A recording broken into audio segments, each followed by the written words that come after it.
നമ്മൾ പരാജയം എന്ന് പറഞ്ഞ സാധനം ആണ് നമ്മുടെ നാട്ടിൽ ഇപ്പോൾ ഏറ്റവും വലിയ. പരാജയങ്ങളെ ഫേസ് ചെയ്യാൻ നമുക്ക് പറ്റുന്നില്ല.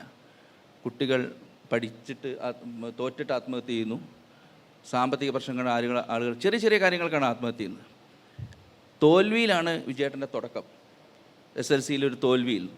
അന്ന് ആ തോൽവിയെ മറികടക്കാൻ, അന്ന് ചെറിയ കുട്ടിയാണ്, നമ്മുടെ നാട്ടിലെ ജീവിതവും കാലവും ഒക്കെ മാറി. കാലം അന്ന് ചിലപ്പോൾ എങ്ങനെയാണ് മറികടന്നിരിക്കുക. ഇന്ന് കുട്ടികൾക്ക് അങ്ങനെ ഒരു മാർഗ്ഗനിർദ്ദേശമോ ആളെയും കാണിക്കാനില്ലാത്തതുകൊണ്ടായിരിക്കാം പ്രശ്നം. അന്ന് വിജയേട്ടൻ എങ്ങനെയാണ് അതിന് മറികടന്നത്? ഈ പരാജയം എന്നുള്ളതിനെ കുറിച്ചിട്ട് ആളുകൾ കാണുന്നത് ഒരു ഗിവപ്പ് ചെയ്യാനുള്ള ഒരു സാധനമാണെന്നാണ്. ശരിക്കും എനിക്ക് തോന്നുന്നത് നമ്മൾ അറിഞ്ഞോ അറിയാതെയോ പരാജയങ്ങളും സെറ്റ് ബാക്കുകൾ അറിഞ്ഞിട്ടുള്ളതാകാം, അറിയാതിരിക്കുന്നതാകും. പക്ഷേ അത് ജീവിതത്തിൽ ഏറ്റവും കൂടുതൽ ആത്മപരിശോധനയ്ക്ക് അവസരം നൽകുന്നത് പരാജയമായിരിക്കും. ഇപ്പം ഞാൻ ഇങ്ങോട്ട് വരുന്നതിന് തൊട്ട് മുമ്പ് ഒരു പയ്യൻ എന്നെ കാണാൻ വന്നു. അവൻ സിവിൽ സർവീസിന് പ്രിപ്പയർ ചെയ്യുന്നുണ്ട്. 4 പ്രാവശ്യവും സിവിൽ സർവീസിൻ്റെ പ്രിലിമിനറി കിട്ടിയില്ല. ഇനി എന്താ ചെയ്യുക സാർ എന്ന് വെച്ചിട്ട് വന്നു. ഞാൻ പറയുന്നത് ആത്മപരിശോധന എന്നുള്ളത് ഒരു വലിയൊരു കാര്യമാണ്. അപ്പം ജീവിതത്തിൽ റെസീലിയൻസ് എന്ന് പറയുന്ന ഒരു സാധനം ജീവിതത്തിലുണ്ടെങ്കിലും, അതായത് നമ്മൾക്ക് ചില സമയത്ത് എല്ലായ്പ്പോഴും എങ്ങനെയാണ് ജീവിതത്തിൻ്റെ എപ്പോഴും നമ്മളൊരു വിജയത്തിൽ നിന്നും വിജയത്തിലേക്ക് പോകുമ്പോൾ ഒന്ന് കയറിക്കൂട്ടുന്ന ഏറ്റവും പ്രധാനപ്പെട്ട ഒരു കാര്യം അഹങ്കാരമായിരിക്കും. ചിലപ്പോൾ അങ്ങനെ ഒരുപാട് വിജയത്തിലേക്ക് പോകുന്ന ആളുകൾ എത്തിച്ചോടുന്നത് പടുകുഴിയിലേക്ക് ചിലപ്പോഴൊക്കെ. അപ്പോൾ നല്ലൊരു രീതിയിലുള്ള ഒരു ആത്മപരിശോധനയ്ക്ക് സഹായകരമാകും. 2, ഈ ലോകം ഒരു പരാജയം കൊണ്ടോ ഒരു വിജയം കൊണ്ടോ അവസാനിക്കുന്നതല്ല, ഒരു കണ്ടിന്യൂസ് ആയിരിക്കുന്ന ഒരു പ്രോസസ്സാണ്.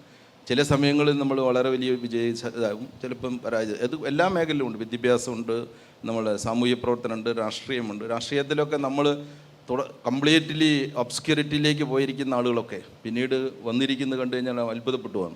നമ്മൾ ഇഷ്ടപ്പെട്ടാരും ഇല്ലെങ്കിലും ഇപ്പോഴത്തെ ട്രംപിൻ്റെ കേസ് എടുത്ത് നോക്കുക. അങ്ങനെ പല കാര്യങ്ങളും ഉള്ള പരാജയം എന്ന് പറയുന്നത് ഒരു ജീവിതത്തിൻ്റെ അവസാനമോ അല്ലെങ്കിൽ ഒരു കഥയുടെ അവസാനമോ അല്ല, ഒരു വലിയൊരു കഥയുടെ തുടക്കമാക്കി മാറ്റാൻ നമുക്ക് പറ്റും. വലിയൊരു ജീവിതത്തിൻ്റെ തുടക്കവും മാറ്റും. ഞാൻ നേടിയിരിക്കുന്നത് വലിയ വിജയമാണോ എന്നുള്ളതല്ല, പക്ഷേ ഒരുപാട് ആളുകൾ അങ്ങനെ വലിയ ജീവിതത്തിൻ്റെ കഥകളാക്കി മാറ്റി. പക്ഷേ അവിടെയൊക്കെ ഒരു കാര്യമുണ്ട്, തോൽക്കുക എന്നുള്ളത് ഏറ്റുവാങ്ങാൻ വേണ്ടി മാത്രം ജീവിക്കലല്ല. ഓരോരോ തോൽവിയിലും നമുക്ക്, അല്ലെങ്കിൽ ഓരോരോ പിന്നോക്കം പോക്കിലും ഒരു വലിയ മുന്നോട്ടേക്ക് ചാടണമെങ്കിൽ നമ്മൾ ആത്മപരിശോധന നടത്തേണ്ടതാണ്. അപ്പോൾ അന്ന് അതിൻ്റെ ഒരു ഉപചോദ്യമാണ്, അന്ന് വിജയേട്ടന് ഈ ഒരു തോൽവി ഉണ്ടായി. ആ തോൽവിയിൽ നിന്നൊരു കുട്ടിയുടെ മനസ്സിലാണ് ചോദിക്കുന്നത്, ഇപ്പോഴത്തെ വിജയനല്ല. അത്തരം കുട്ടികൾ ഇന്നുമുണ്ട്. എന്തുകൊണ്ടാണ് ഇന്നത്തെ കുട്ടികൾക്ക് അങ്ങനെ നിങ്ങളെപ്പോലെ ഒരു നിശ്ചയദാർഢ്യമാണ്? അത് കാലത്തിൻ്റെ പ്രശ്നമാണോ, നമ്മുടെ ചുറ്റുമുള്ള ആളുകളുടെ പ്രശ്നമാണോ? നമുക്ക് നോക്കാൻ ആളുകളില്ലാത്തതുകൊണ്ടാണോ? ചുറ്റും വലിയ വലിയ ആളുകളില്ലാത്തതുകൊണ്ടാണോ? അതിൻ്റെ ഇവിടെ ഡോക്ടർ അനിലിനെ പോലെയുള്ള ആളുകളുണ്ട്. സൈക്കോളജിക്കലായിട്ടുള്ള കാര്യങ്ങളൊക്കെ അവരായിരിക്കും ഒരു പക്ഷേ അനലൈസ് ചെയ്യുക. പക്ഷേ എനിക്ക് തോന്നുന്നത് നമ്മൾ സാമൂഹ്യമായിട്ട് അടിച്ചേൽപ്പിക്കുന്ന കുറേ സ്റ്റിഗ്മകളുണ്ട്. കാരണം ഒരാൾ SLC ഒരു 1ാം ക്ലാസ്സിൽ കയറിയാൽ പിന്നെ റോക്കറ്റ് വിട്ടതുപോലെ PG കഴിയുന്നത് വരെ ഒരേ ലൈനിൽ പോകണം എന്നുള്ളൂ. അത് ശുദ്ധ അസംബന്ധമാണ്. ശരിക്കും നമ്മൾ ജീവിതത്തിൻ്റെ പല യാത്രകൾ എഡ്യൂക്കേഷൻ എന്ന് പറഞ്ഞാൽ എന്താ ശരിക്കും? എഡ്യൂക്കേഷൻ എന്ന് പറഞ്ഞു കഴിഞ്ഞിട്ടാണെങ്കിൽ നമ്മളുടെ to bring out the best in a ചൈൽഡാണെങ്കിൽ എല്ലാ മേഖലയിലും നമ്മൾ പഠിക്കുന്നുണ്ടെന്നുള്ളൊരു ബോധ്യം നമ്മൾ ഉണ്ടാകുകയും, പിന്നെ നമ്മൾക്ക് ഇത്തരത്തിൽ എന്തെങ്കിലും രീതിയിൽ കാൽ തെറ്റിപ്പോകുന്ന ആളുകളോ അല്ലെങ്കിൽ യാത്ര സുഖമല്ലാതിരിക്കുന്ന ആളുകളോ ഒരു കൈത്താങ്ങി കൊടുക്കാനുള്ള ഒരു അവസരം ഉണ്ടാവുന്നത്. ഇത് ഞങ്ങൾ വളരെ ഗൗരവമായിട്ട് ആലോചിച്ചിട്ട് ഞങ്ങൾ ഇത് മനസ്സിലാക്കിയിട്ട് ഹോപ്പ് എന്നുള്ളൊരു പ്രോഗ്രാം ഡിസൈൻ ചെയ്തിട്ടുണ്ട്. ഈ ഹോപ്പ് എന്നുള്ള പ്രോഗ്രാം ഞങ്ങൾ ചെയ്യുന്നത് എന്താണെന്ന് വെച്ചാൽ, ഇത്തരത്തിൽ എവിടെയെങ്കിലുമൊക്കെ ഇടയ്ക്ക് നിർത്തിപ്പോയിരിക്കുന്നവർ, സോക്കോൾ സമൂഹത്തിൻ്റെ വിട്ടിൽ പരാജയപ്പെട്ടവരെന്നൊക്കെ പറയുന്ന ആളുകളെ കൈത്താങ്ങ് കൊടുക്കുക. എവിടെയെങ്കിലും വെച്ചിട്ട് വാക്കുകൾ കൊണ്ടോ പ്രവർത്തികൾ കൊണ്ടോ ഒരു കൈത്താങ്ങ് കൊടുക്കാൻ നമുക്ക് പറ്റിക്കഴിഞ്ഞാൽ ഒരു വലിയ മാറ്റം പല ആളുകളുടെയും ജീവിതത്തിലുണ്ടാവും. ഒരുപാട് ആളുകളുടെ ജീവിതത്തിൽ ഒരുപാട് മഹാന്മാരുടെ കഥകളുണ്ട്, സാധാരണക്കാരുടെ കഥകളുണ്ട്. പക്ഷേ ഇപ്പോഴത്തെ കുട്ടികളുടെ ഒരു പ്രശ്നം എനിക്ക് തോന്നുന്നത് ഈ ഇൻസ്റ്റൻറ്റേനിയസ് ആയിരിക്കുന്ന ഗ്രാറ്റിഫിക്കേഷൻ എന്ന് പറഞ്ഞ ഒരു വലിയ ആവശ്യം വന്നിട്ടുണ്ട്. പെട്ടെന്ന് തന്നെ നമുക്ക് എല്ലാം കിട്ടണമെന്നുള്ളൊരു തോന്നലും.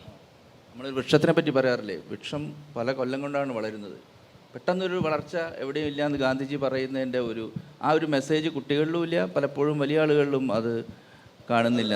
അതാണ് അതിൻ്റെ ഒരു കാര്യം. കാരണം നമ്മൾ ജീവിതത്തെ അല്ല നമ്മൾ നോക്കുന്നു, ജീവിതത്തിൻ്റെ ഒരു ടോട്ടാലിറ്റി അല്ലേ എടുക്കുന്നത്. നമ്മൾ കാണുന്നത് ഈ പെട്ടെന്ന് കിട്ടുന്ന ഒരു നേട്ടം, പെട്ടെന്ന് കിട്ടുന്ന ഒരു സുഖം, പെട്ടെന്ന് കിട്ടുന്ന ഒരു സന്തോഷം, അപ്പുറത്തേക്കുള്ള ഒരു യാത്രയെക്കുറിച്ചിട്ട് നമ്മൾ തയ്യാറെടുക്കുന്നതിൽ നമ്മൾ സമൂഹം മൊത്തത്തിൽ പാരൻസ്, ടീച്ചേഴ്സ് ആൻഡ് സൊസൈറ്റിയുടെ ഒരു കലക്റ്റീവ് പരാജയമാണ് പലപ്പോഴും കുട്ടികൾ ഇതിനകത്തേക്ക് പോകുന്നത്. ഇതൊരു വളരെ പ്രധാനപ്പെട്ട ഒരു കാര്യമാണ് നിങ്ങൾ ചോദിച്ചത്. കഴിഞ്ഞ ഈ വർഷം ജനുവരി 20 ആകുമ്പോഴേക്കും ഏകദേശം 19 കുട്ടികൾ ആത്മഹത്യ ചെയ്തിട്ടുണ്ട് കേരളത്തിൽ, ഈ ഒരൊറ്റ വർഷം. അതേപോലെ തന്നെ നമ്മൾ നോക്കുന്ന ആത്മഹത്യ മാത്രമല്ല, തൃശ്ശൂരിൽ ഈ സംസ്ഥാനത്തിൻ്റെ പിന്നെ ഈ സാംസ്കാരിക നഗരി പുതുവർഷം തുടങ്ങുന്നത് തന്നെ ഒരു പയ്യൻ 14 വയസ്സ് 15 വയസ്സായ 2 പിള്ളേർ ഒരു 30 വയസ്സുകാരനെ കുത്തി കൊന്നിട്ടാണ്. അതേ ഡിസ്ട്രിക്റ്റിൽ തന്നെ ജുവനൈൽ ഹോമിൽ ഒരാളെ തലക്കടിച്ചു കൊന്നു. ഒരു അച്ഛൻ ഇവിടെ പിന്നെ ശ്രീകാര്യത്ത് ഒരച്ഛൻ മകൻ ബൈക്ക് മോഷണത്തിൽപ്പെട്ടു എന്ന് അറിഞ്ഞിട്ട് മനം തോന്നിയിട്ട് ആത്മഹത്യ ചെയ്തു. ഈ ആത്മഹത്യകളും വഴിതെറ്റലുകളും ഒക്കെ കുട്ടികളിലേക്കല്ല നമ്മൾ നോക്കേണ്ടത്, ശരിക്കും നമ്മളിലേക്കാണ് നോക്കേണ്ടത്.